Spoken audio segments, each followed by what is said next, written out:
Olá, hoje é a segunda aula de sistema respiratório. Lembrando que essa aula foi preparada especialmente para vocês do curso de biotecnologia, nesse momento de pandemia. Então, eu solicito que vocês não repassem ou divulguem essa aula em outras plataformas. Na primeira aula de sistema respiratório, nós tivemos então a introdução, né, a organização anatômica e morfológica do sistema respiratório. Falamos sobre alguns conceitos, né, relacionados à ventilação pulmonar e eu também abordei, né, a mecânica da respiração. Nessa aula de hoje, a gente vai falar sobre as trocas gasosas e o transporte de gases. Muito bem, essa tabela, ela mostra a composição do ar atmosférico em porcentagem do volume. Então, os principais componentes do ar atmosférico são nitrogênio, que corresponde a 78% do volume, oxigênio a quase 21%, argônio a 0,9% e gás carbônico a 0,03% ou 0,04%. Totalizando então quase 100% aqui, né? E os demais gases, eles estão presentes em volumes, né, proporcionais muito menores. E aqui à direita, um gráfico de pizza, né, trazendo as mesmas informações, né? Então, nessa figura aqui de cima, né, indicando que a maior parte é constituído de nitrogênio. O segundo gás em importância é o oxigênio, depois tem o argônio e todos os outros aqui, uma fatiazinha bem pequenininha, que se ampliado, a gente vai observar que se destaca o gás carbônico. Bom, esses gases, né, eles obedecem, então, essa proporção, né, no ar atmosférico, sendo que a pressão, né, total do ar atmosférico vai variar com a altitude. E a participação de cada gás na pressão total do ar atmosférico é chamado de pressão parcial. Então, aqui a gente tem nessa tabela, né, na coluna da esquerda, a composição do ar atmosférico e agora em pressões parciais. A pressão total é de 760 milímetros de mercúrio a nível do mar, sendo que nitrogênio corresponde a quase 600 milímetros de mercúrio, oxigênio a quase 160 milímetros de mercúrio, e aí a gente tem gás carbônico e a água, né, na forma de vapor de água, com 3,7. Há uma grande variação na pressão parcial de vapor de água em função da localidade. E aqui em porcentagens, conforme a gente já tinha visto na figura, no slide anterior. Num ar umidificado, né, a quantidade de vapor de água sobe, pode estar aqui, como está aqui representado, 47 milímetros de mercúrio a nível do mar, correspondendo 6,2%, né? E com isso as pressões parciais dos demais gases, né, vai diminuir com o aumento da pressão parcial do vapor de água, de maneira que a pressão barométrica, né, total do ar atmosférico é de 760 milímetros de mercúrio. Bom, no ar alveolar, né, a gente respira esse ar atmosférico, né, mas chegando nos alvéolos a gente já começa a ter trocas gasosas, né, e com isso vai ter uma redução na pressão parcial de oxigênio, que é absorvido pelo indivíduo, ele se difunde para a corrente sanguínea, ao mesmo tempo que ocorre um aumento na pressão parcial de gás carbônico. Então, está aqui em destaque, né, essas duas pressões parciais, quando comparados o ar alveolar e o ar atmosférico.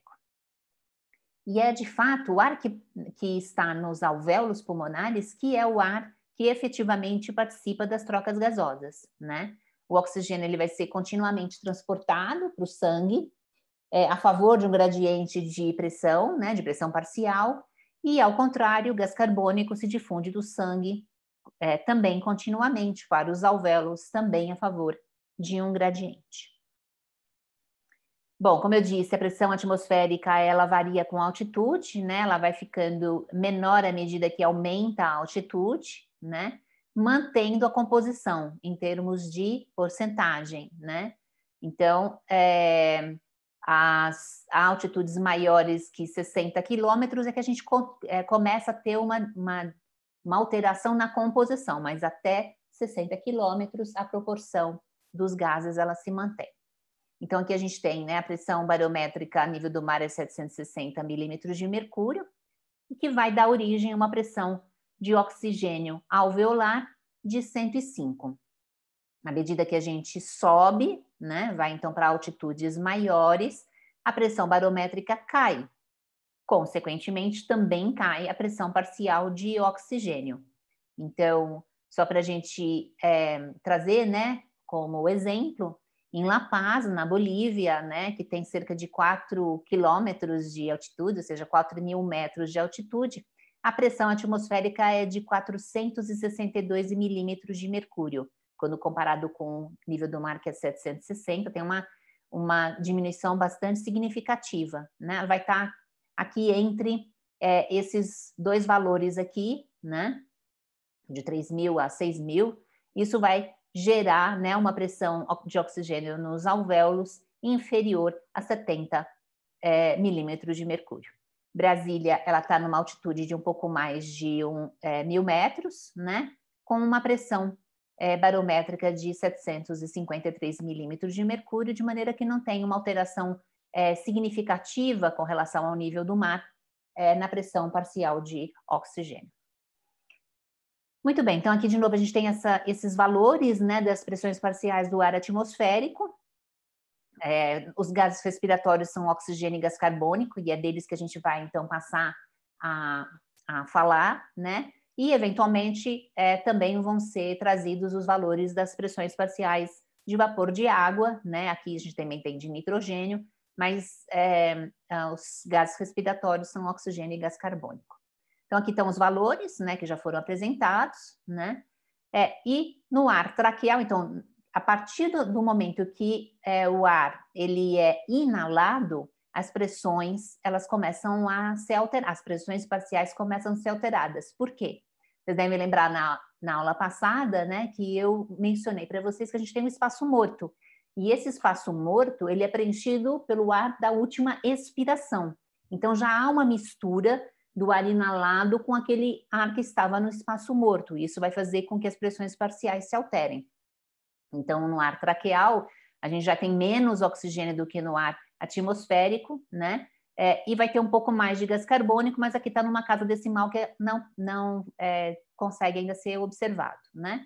E o ar já é umidificado, então a pressão parcial de vapor de água ela é maior no ar traqueal do que no ar atmosférico. Muito bem, à medida que ele vai adentrando, né, pelos brônquios, bronquíolos e sacos alveolares, essa composição ela vai também se alterando, né? E que é o que vai mostrando aqui. Quando chega no ar alveolar, a gente já tem uma pressão parcial de oxigênio diminuída e de gás carbônico aumentada, mantendo a saturação para vapor de água, né? Continua com 47 milímetros de mercúrio, que é a da saturação para a temperatura corpórea. O sangue, né, arterial, né, que é aquele que vem do coração e chega nos pulmões, ele vai ter uma pressão de oxigênio bem baixa, né, porque ele está vindo dos tecidos, ele veio da circulação sistêmica, voltou para o coração e agora está indo para os pulmões. Então, ele tem uma pressão parcial de oxigênio baixa. Por outro lado, uma pressão parcial de gás carbônico elevada.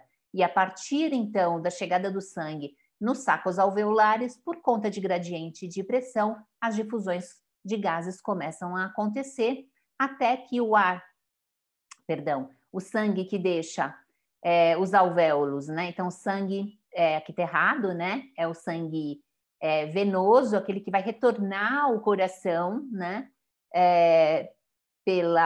As veias pulmonares, que depois vai ser distribuído, né, para o circuito sistêmico. Ele está bastante oxigenado, né, com 104 milímetros de mercúrio, e perdeu o gás carbônico, né, para os sacos alveolares, com 40 milímetros de mercúrio.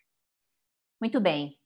O sangue, ele vai, à medida que ele então vai para a circulação sistêmica, né, os tecidos vão captando o oxigênio e liberando o gás carbônico. E a gente vai ter então um sangue arterial, né, sistêmico, com uma quantidade de oxigênio inferior ao sangue venoso que chega ao coração a partir dos pulmões, né, com a tendência a aumento de gás carbônico. Muito bem, então, conhecidas, né, essas pressões parciais de gases, né, e os gases respiratórios, né, nós vamos para a unidade respiratória, né, que é aquela região nos alvéolos pulmonares, né, onde a gente tem a membrana alveolar, que é extremamente delgada, como a gente viu na aula passada, e a membrana, né, do endotélio capilar, também bastante delgado, criando aqui uma distância de difusão bem reduzida, de 0,5 micrômetro, né? Então, é nessa região que as trocas gasosas vão acontecer. Então, a gente vai, né, de novo, né, observar, né, essa região de troca. Aqui a gente tem o alvéolo, né, um alvéolo pulmonar, e aqui a gente já tem um pequeno capilar alveolar, aqui outro, né, e essas daqui são as distâncias de difusão, que é a membrana respiratória, né, e aqui ampliado, né, essa membrana respiratória, né, indicando já a movimentação de oxigênio e gás carbônico, que é o que a gente vai ver em detalhes agora. Muito bem. Então, como eu disse, né, os gases, eles vão atravessar essa membrana respiratória a favor de um gradiente, né? Que gradiente? De pressão parcial, né? Então, esse transporte, ele obedece à lei de Fick, né? Onde a gente tem que a quantidade que um gás vai ser difundido, né, por unidade de tempo, que é aqui esse V, gás, né? A quantidade vai ser diretamente proporcional ao coeficiente de difusão do gás, que é D, né? Então, ou seja, quanto maior o coeficiente de difusão, maior vai ser a quantidade desse gás que vai ser difundido, né? E também diretamente proporcional à força propulsora desse gás. E que força é essa? O gradiente de pressão, né? Então, a diferença de pressão de um lado e do outro da membrana respiratória. Ok, essas setas, elas estão representando a direção, né, dessa difusão. Então, o oxigênio do saco alveolar, ele se difunde em direção aos capilares alveolares, e o gás carbônico faz a movimentação na direção contrária. E essas setas também, elas estão representando esses valores, né, de difusão, né, desses gases, né? Mostrando que essa difusão para gás carbônico, ela é maior que a difusão para oxigênio. Veja que a seta aqui é maior do que a seta para oxigênio. E por que isso? Porque a solubilidade de gás carbônico é maior que a solubilidade de oxigênio. Então, o gás carbônico, ele se difunde com maior velocidade, tá? Esse coeficiente de difusão para gás carbônico é maior que o coeficiente de difusão para oxigênio. Então, a taxa de difusão, né, para o gás carbônico vai ser maior do que a taxa de difusão para o oxigênio. Além disso, né, é diretamente proporcional à área, né? Então, por isso que a gente tem um epitélio alveolar extremamente extenso, né, para garantir essa área de troca elevada, para garantir, então, essa difusão eficiente dos gases. E D é a constante de difusão, né? Como eu já disse, o coeficiente de difusão, e o T é a espessura do tecido, ou seja, a espessura da membrana respiratória. Então, quanto maior a espessura, menor vai ser a taxa de difusão para esse gás. Muito bem. Então, quais são os principais determinantes, né, para essas trocas gasosas, né, acontecerem? A gente já viu que uma delas é essa taxa de difusão, que ela é proporcional ao gradiente de pressão parcial para cada um desses gases. Além disso, há uma modulação dessa taxa de difusão por meio do fluxo sanguíneo, ou seja, o fluxo sanguíneo, ele exerce, o fluxo sanguíneo nos alvéolos pulmonares, ele influencia essas trocas gasosas, né? Então, as trocas gasosas, elas vão depender da ventilação pulmonar, ou seja, quanto de gases que chegam aos alvéolos pulmonares, isso vai determinar esse gradiente de pressão parcial, e que vai, então, né, determinar a taxa de difusão dos gases, mas também depende do fluxo sanguíneo, que é o que a gente chama de perfusão, né? Então, quanto que os alvéolos pulmonares estão sendo perfundidos por sangue para, então, garantir, né, essa troca gasosa. A pressão arterial, né, nos capilares, né, alveolares, ela é de 15 milímetros de mercúrio, né? Em comparado com a pressão arterial no circuito sistêmico, ela é bem pequena, né? E ela é resultado do débito cardíaco direito, né?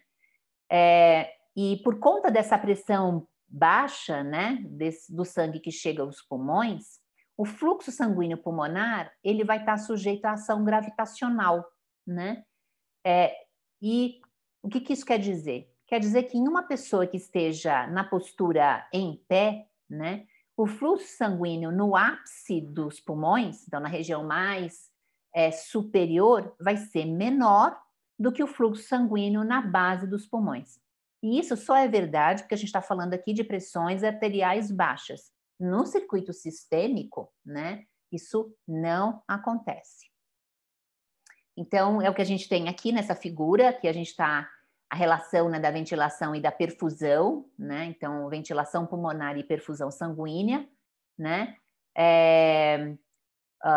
Em função, né, da altura, né, nos pulmões, né? Então, mais no ápice e aqui mais na base dos pulmões. À esquerda, a gente tem a pressão arterial em milímetros de mercúrio, né? Então, observem, né? Porque por conta da gravidade, né, essa pressão ela vai aumentando, né? E a pressão alveolar em milímetros de mercúrio, né? Ela é de 2 milímetros de mercúrio.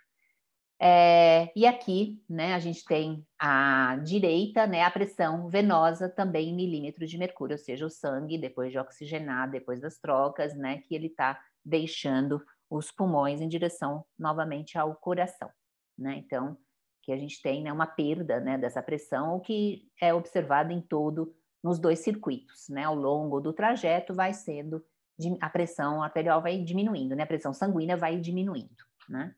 Muito bem, então, por conta dessa gravidade, da ação da gravidade, né, o que a gente observa? Nesse lugar onde a pressão arterial ela é menor, né, ela não vence, né, a pressão necessária para manter a circulação aqui, nessa região pulmonar. Com o aumento, né, dessa pressão por conta da postura, a gente tem aqui, né, uma abertura desses capilares alveolares, permitindo que o fluxo se dê nesses capilares, ou seja, aumentando a perfusão. Então, a perfusão é maior na base do que no ápice. Bom, isso é verdade, né, na maior parte das situações em que o indivíduo não esteja desenvolvendo ou executando qualquer tarefa, né? No momento em que o indivíduo ele começa a se exercitar, né, vai haver então uma maior demanda, né, por oxigênio no organismo, né, aumenta a demanda metabólica, né, pelo organismo, e por conta disso vai ocorrer um maior recrutamento dos capilares alveolares. Então, redes capilares sanguíneos, né, eles vão ser adicionados, recrutados e distendidos. Então, o fluxo sanguíneo no ápice vai aumentar. Vai trabalhar, então, com o que a gente chama de capacidade de reserva dos pulmões. Então, durante o exercício, né, há um aumento, né, na perfusão sanguínea, também no ápice dos pulmões, e isso vai garantir um maior fluxo sanguíneo pulmonar e, com isso, maior eficiência das trocas gasosas, mais oxigênio é captado, mais oxigênio pode ser, então, distribuído para o organismo. Bom, como se dá o transporte de oxigênio e gás carbônico no organismo, né?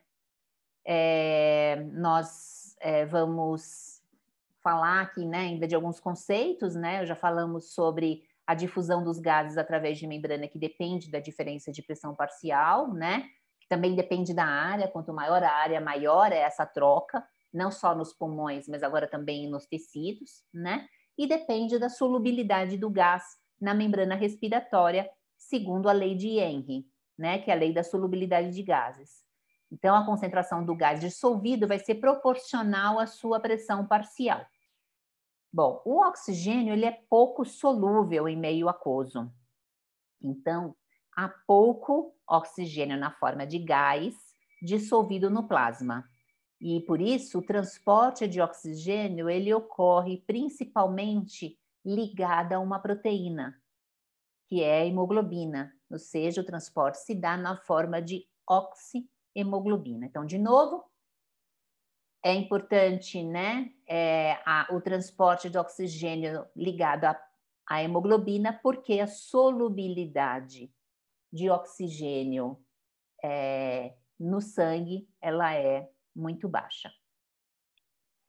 Bom, então a coeficiente de solubilidade do oxigênio, como está aqui, ele é bastante baixo, né, 0,024, comparado com a solubilidade de gás carbônico, que é bem maior, de 0,57. Isso já dá um indicador, né, de que parte do gás carbônico ele é transportado solúvel no sangue, né, por conta dessa solubilidade maior. Bom, nós vamos falar primeiro do transporte de oxigênio, né, que, como eu já disse, ele se dá ligado à hemoglobina, ou seja, o transporte na forma de oxihemoglobina. A hemoglobina é uma proteína de massa molecular superior a 60 kilodaltons, né? Aqui a gente tem a hemoglobina, né, sendo representada, são 4 grupos M, aqui a gente tem um grupo M mostrando, né, que é um grupo não proteico, né, formado por um anel porfirina, no qual se liga átomo de ferro, né, que é o átomo que vai estar ligado ao oxigênio. Mais uma porção proteica, que são essas cadeias coloridas aqui, né, que são 4 cadeias polipeptídeas, que são proteínas globulinas. E aqui a gente tem uma representação, né, das 4 cadeias, né, proteicas e dos grupos M, né, em cada uma dessas cadeias, um grupamento M.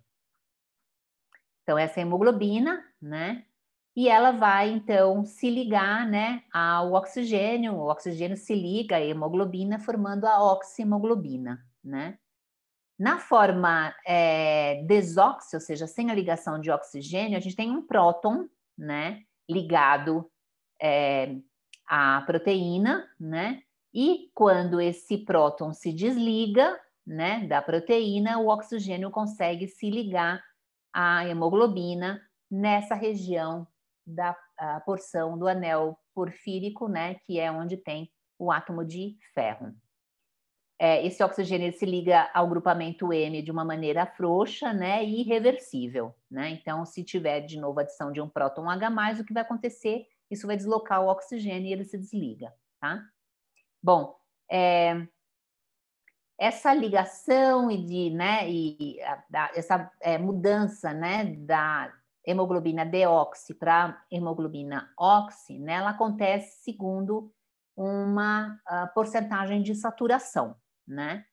Então, o que é a porcentagem de saturação? É a quantidade de oxigênio que vai estar ligado à hemoglobina proporcionalmente à quantidade máxima possível de ligação de oxigênio à hemoglobina. Então, aqui é como se todas as hemoglobinas estivessem na forma oxihemoglobina, ou seja, ligado ao oxigênio, né?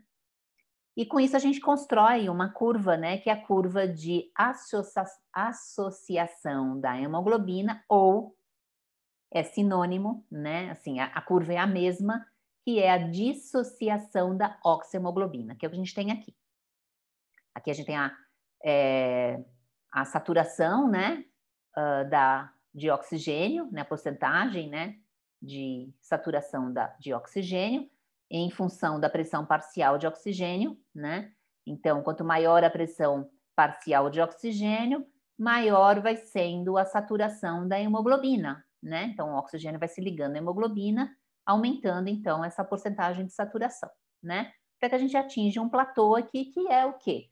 A quantidade máxima, né, de saturação, que corresponde a todas as hemoglobinas com o oxigênio ligado, né? Bom, a presença da hemoglobina, né, e o transporte do oxigênio na forma de oxihemoglobina aumenta a capacidade do sangue transportar o oxigênio em cerca de 65 a 70 vezes, ou seja, aumenta bastante.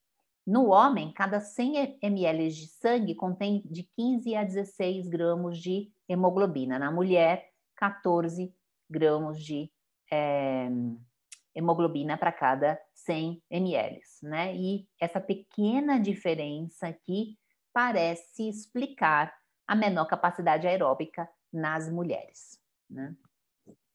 Bom, onde a hemoglobina é sintetizada, né, nas células precursoras dos eritrócitos, ou seja, no reticulócitos, né? E aí permanece nos eritrócitos, né, a hemoglobina, e ela é reaproveitada, né, quando os eritrócitos morrem, né, no tecido hepático, esse grupamento M, ele é reaproveitado para nova síntese, né, de hemoglobina. Cada litro de sangue arterial vai ter mais ou menos 3 ml de oxigênio dissolvido, ou seja, correspondendo a 1,5% do oxigênio, e 197 ml de oxigênio vão estar ligados à hemoglobina, tá? Então, isso vai dar um total de 200 ml. Para um débito cardíaco, né, de 5 litros por minuto, a quantidade de oxigênio que vai ser transportada no sangue para os tecidos vai ser de 1 litro por minuto, tá? Por conta, né, ou seja, garantido, né, pelo transporte na forma de oxihemoglobina. Então, aqui a gente tem, né, de novo, a curva de saturação, né, para a hemoglobina, com ligação do oxigênio, e aqui embaixo a quantidade de oxigênio que é transportado solúvel no plasma. Veja que é bem pequena em comparação à quantidade que é transportado ligado à hemoglobina. Então, aqui a gente tem de novo, né, esse mesmo gráfico, e agora mostrando, né, aqui em destaque, a P50. O que é a P50? É a pressão, né, a 50%, né, a pressão parcial de oxigênio que vai causar a saturação de 50% da hemoglobina, né? Então, 50% da hemoglobina vai estar saturado nessa pressão parcial de oxigênio, tá? Aqui nesse gráfico está mostrando aqui que está em torno de 27, mais ou menos 27 milímetros de mercúrio, vai dar a P50, 50% da hemoglobina saturada com oxigênio. E isso é verdade para essas condições aqui, pH de 7,4, pressão parcial de gás carbônico a 40 milímetros de mercúrio e temperatura corpórea a 37 graus. Quando esses parâmetros se alteram, a curva de dissociação da oxihemoglobina também se altera, tá? Ela pode desviar para a esquerda, né? E se ela desvia para a esquerda, a afinidade da hemoglobina pelo oxigênio está aumentada, menor a pressão parcial de oxigênio necessária para saturar 50%, né? E o que causa esse desvio à esquerda? Uma queda no gás carbônico, um aumento no pH e uma diminuição na temperatura. Eu vou mostrar um gráfico ilustrando isso. E o desvio à direita significa o quê? Uma diminuição na afinidade da hemoglobina pelo oxigênio. Isso vai levar a um aumento da P50, e o que causa isso? Um aumento na PCO2, uma queda no pH e um aumento na temperatura. Então, nesse gráfico aqui, nesses gráficos aqui, a gente tem esses efeitos da PCO2, do pH e da temperatura curva de dissociação da oxihemoglobina. Começando aqui com gás carbônico, né? Então, à esquerda aqui acima, a gente tem um gráfico da influência do gás carbônico na curva de dissociação da oxihemoglobina. Então, aqui em linha vermelha, né, contínua, a PCO2 de 40 milímetros de mercúrio. Quando a PCO2 aumenta, né, há um deslocamento à direita da curva, tá? Por quê? Porque o CO2, ele consegue se ligar nas regiões que não estão protonadas, ou seja, estão desligadas do H+, né? Então, o gás carbônico, ele se liga também à hemoglobina, e aí compete, digamos assim, pelo oxigênio. O oxigênio acaba tendo uma competição, né, pela hemoglobina. Então, a afinidade da hemoglobina fica menor. Se a pressão parcial de gás carbônico diminui, a P50 diminui, né, a saturação para oxigênio aumenta. Bom, aqui à direita a gente tem a influência do pH, né? Bom, o pH ele vai estar sendo alterado com alteração da PCO2, né? A gente já falou disso outras vezes, né?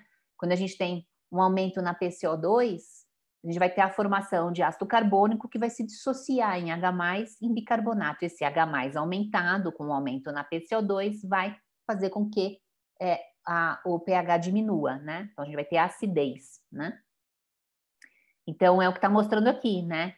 Uma acidez, né, de pH 7,4 para 7,2, né? A gente vai ter aqui uma diminuição na afinidade, né, com o aumento da P50.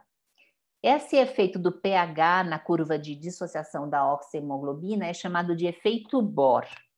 Além de ser um resultado, né, causado pela alteração na PCO2, a mudança de pH vai também causar uma alteração no pK da proteína, que é a hemoglobina, e com isso, né, ela altera a sua afinidade também.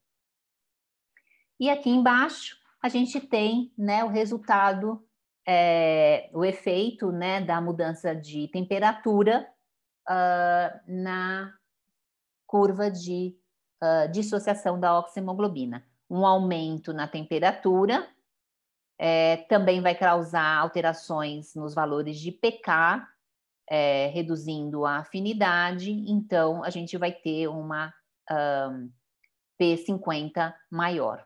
Uma diminuição na temperatura vai causar uma P50 menor com um aumento da afinidade, tá?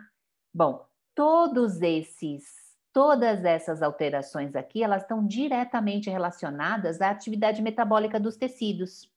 O aumento no metabolismo produz aumento de temperatura, aumento na PCO2 e queda no pH. Tudo isso vai fazer com que a afinidade da hemoglobina pelo oxigênio diminua, ou seja, melhora a entrega de oxigênio para o tecido, que tem uma taxa metabólica aumentada. Bom, além desses três fatores, né, pH, gás carbônico e temperatura, alterarem essa curva de dissociação da oxihemoglobina, tem um outro fator que também interfere, que é o 2,3-DPG, que é o difosfoglicerato.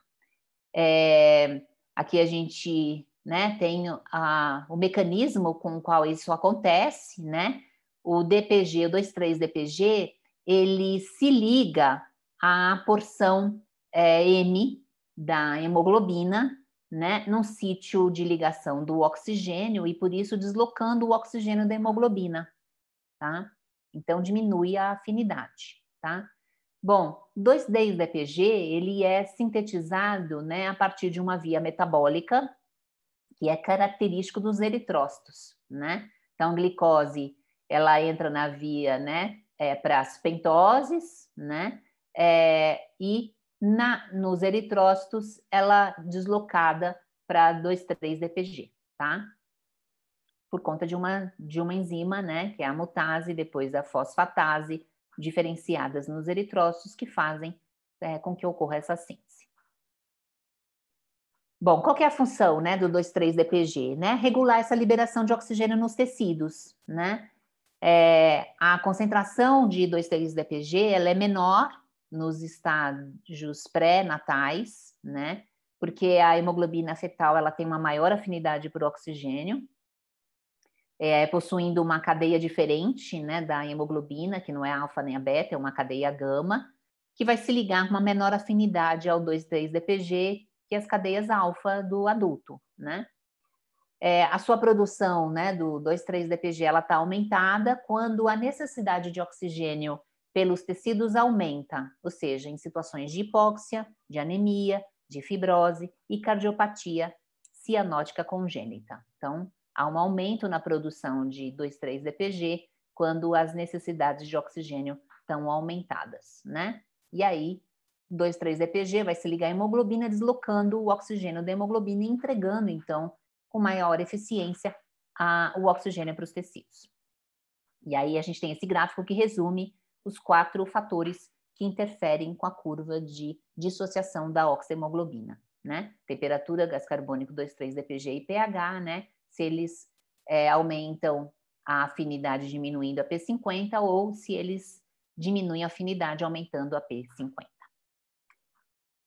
Bom, além da hemoglobina, né? Essa proteína transportadora de oxigênio, a gente tem uma outra proteína no organismo que também se liga ao oxigênio, que é a mioglobina. A mioglobina é uma proteína própria do tecido muscular, que se liga também ao oxigênio, né? Ela é uma subunidade alfa da hemoglobina e serve como uma forma de armazenamento de oxigênio no tecido muscular, para que o oxigênio possa ser entregue de uma maneira mais eficiente e rápida para o tecido quando ele começa a contrair. E aqui a gente tem a curva de dissociação da mioglobina comparada com a hemoglobina, né? Ela tem uma P50 menor, ou seja, uma afinidade maior que a hemoglobina. Bom, então o oxigênio ele é transportado ligado à hemoglobina e a hemoglobina vai tender a se desligar do oxigênio nos tecidos. Por quê? Nos tecidos a taxa metabólica, né, a demanda metabólica é maior, com aumento na PCO2, uma queda no pH, aumento da temperatura, né, e dependendo do tecido, também um aumento no 2,3-DPG. Então aqui está mostrando esse transporte de oxigênio. O oxigênio é captado nos alvéolos pulmonares, né? Ele se difunde para os capilares alveolares, né? Como a sua solubilidade, né, no sangue é baixa, né? Só um pouquinho de oxigênio é transportado na forma gasosa no plasma, né? Mas a maior parte entra na hemoglobina e vai se combinar a hemoglobina. É transportada, então, né, pela hemoglobina, no sangue, né, nos eritrócitos, né, no sangue, para os tecidos. Chega nos tecidos, né, ele vai encontrar esse ambiente favorável ao desligamento do oxigênio com a hemoglobina, e aí o oxigênio é entregue nos tecidos. Bom, então, no tecido, né, a deoxihemoglobina, ela vai se desligar do oxigênio por um mecanismo de protonação, né? Então, no tecido, os prótons, né, vão se ligar à hemoglobina e isso libera o oxigênio do tecido. Então, o que a gente tem aqui, o oxigênio ligado à hemoglobina, e aí a hemoglobina se desliga do oxigênio, né? Essa equação ela vai se deslocar para a direita, né, nos tecidos, e para a esquerda nos alvéolos pulmonares, tá? Por conta, né, da liberação, né, do H+, né, por conta da liberação de gás carbônico pelos alvéolos, né? Que a gente vai mostrar já já. Muito bem. Como é que se dá o transporte agora de gás carbônico? A gente já falou que ele tem uma solubilidade na água, né, no sangue maior que do oxigênio, então 5% do gás carbônico ele é transportado dissolvido no plasma.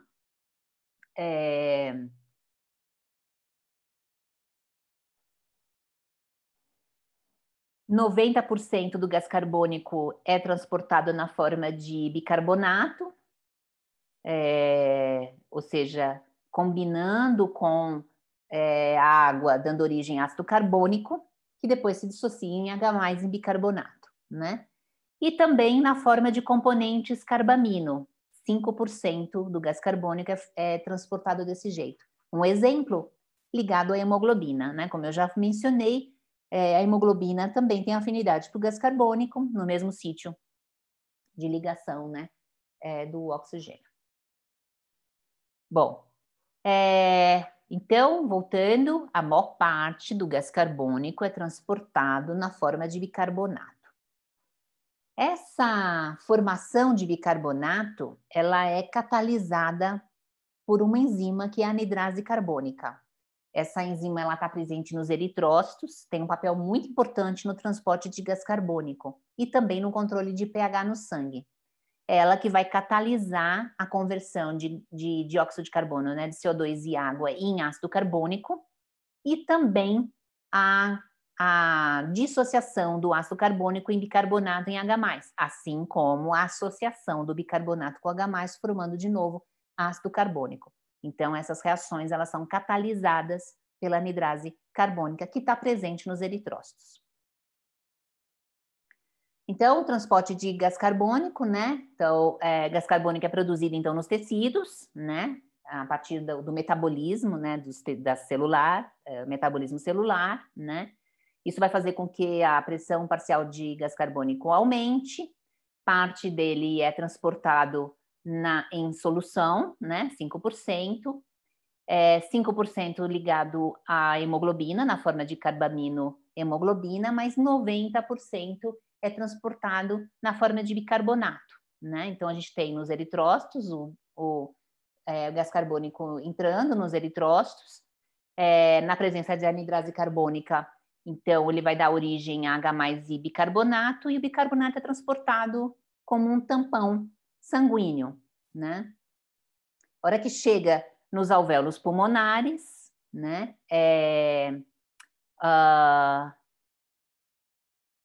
O bicarbonato, né? Também na presença de anidrase carbônica, né? E H+ vão se associar, formando ácido carbônico, que vai dar origem à água e gás carbônico, que é então liberado na forma de gás nos alvéolos pulmonares.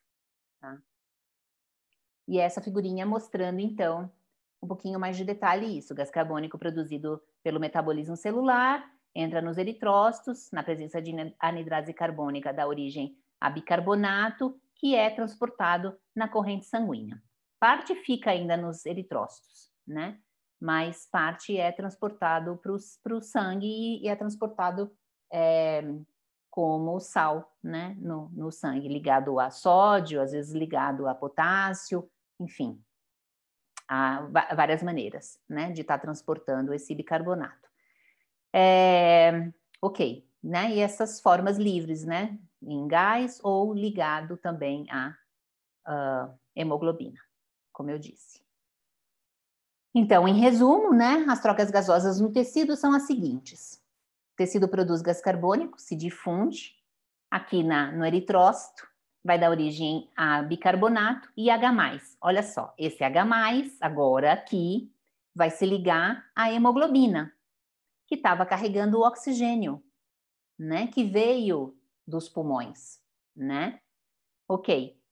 Aí, oxigênio é liberado e pode, então, ir para os tecidos. Então, é a captura de gás carbônico que favorece a liberação de oxigênio para os tecidos, né? E não só o próprio gás carbônico, mas a presença do H+, né?